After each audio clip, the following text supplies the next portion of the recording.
செயல்படுத்த எண்ணியுள்ளோம். இதனால் நேரம் தவறாமை மற்றும் ஒழுக்கமான பாடசாலை சூழல் உருவாகும். அடுத்து, ஆசிரியர்களுக்கும் மாணவர்களுக்கும் இடையிலான நல்லுறவை பேணும் முகமாக மாதாந்த ஆசிரியர் மாணவர் கலந்துரையாடலுக்கான சந்தர்ப்பமாக மாணவர் மன்ற செயற்பாடுகளை நடத்துவதற்கு திட்டமிட்டுள்ளோம். இதன் மூலம் ஆசிரியர் மாணவர் புரிந்துணர்வு அதிகரிப்பதோடு கற்றல் சூழலும் மேம்படும். செயற்படுத்த உள்ளோம். அடுத்து, வறுமை அல்லது குடும்ப பிரச்சனைகளால் கல்வியை தொடர சிரமப்படும் மாணவர்களை ஆசிரியர்களின் உதவியுடன் ரகசியமாக இனங்கண்டு தொண்டு நிறுவனங்கள் மூலம் கற்றலுக்கான வசதியினை ஏற்படுத்த இந்த கல்லூரியின் மாணவர் பாராளுமன்ற பண்பாட்டு சமய அலுவல்கள் மற்றும் விழுமிய மேம்பாட்டு அமைச்சராக ரவிதாஸ் கிருத்திகா ஆகிய நான் தெரிவு செய்யப்பட்டமைக்கு மனமார்ந்த நன்றியை தெரிவித்துக் கொள்கிறேன். நமது பாடசாலை பன்மை கலாச்சார மாணவர்களை கொண்டிருப்பதனால் ஒவ்வொருவருடைய கலாச்சாரத்தை முகமாக தைப்பொங்கல், சித்திரை புத்தாண்டு, வெசாக், ரத்தர் பண்டிகைகளும் அனைத்து மாணவர்களும் இணைந்து கொண்டாட திட்டமிட்டுள்ளோம். இதன் மூலம் பல்வேறு பாரம்பரிய மற்றும் நாட்டார் கலை வடிவங்களை மீளறிமுகம் செய்யும் கலை விழாக்களை நடாத்த திட்டமிட்டுள்ளோம்.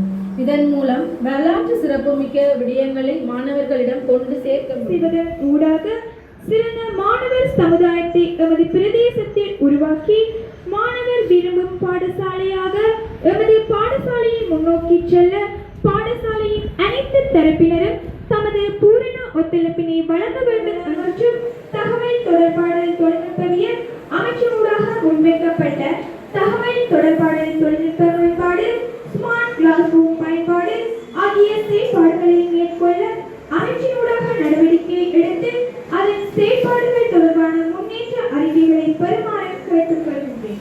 கௌரவ சபாநாயகர் அவர்களே, இலங்கை அரசாங்கத்தினால் இலவசமாக வழங்கப்படும் இலவச சுகாதார வசதிகளை உரிய முறையில் சகல மாணவர்களுக்கும் கிடைக்கும் வண்ணம் நடைமுறைப்படுத்துவதன் அவசியத்தை கூற விரும்புகிறேன்.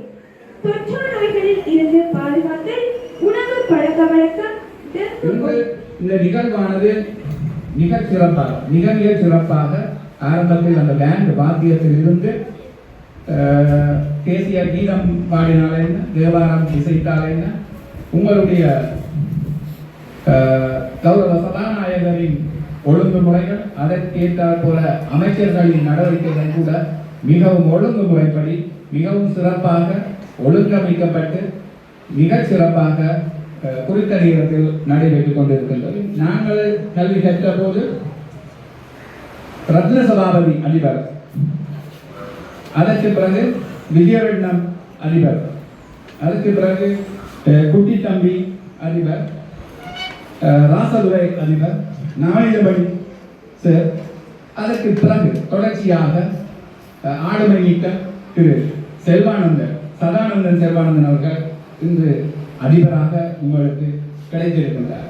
உண்மையில் கிராமப்புற பாடசாலைகளை இன்று அதிபராக கடமையாற்றி அந்த பாடசாலைகளை உச்ச நிலைக்கு கொண்டு செல்வது அல்லது அந்த திறமைகளை தக்க வைத்திருப்பது என்பது மிகப்பெரிய சவால்.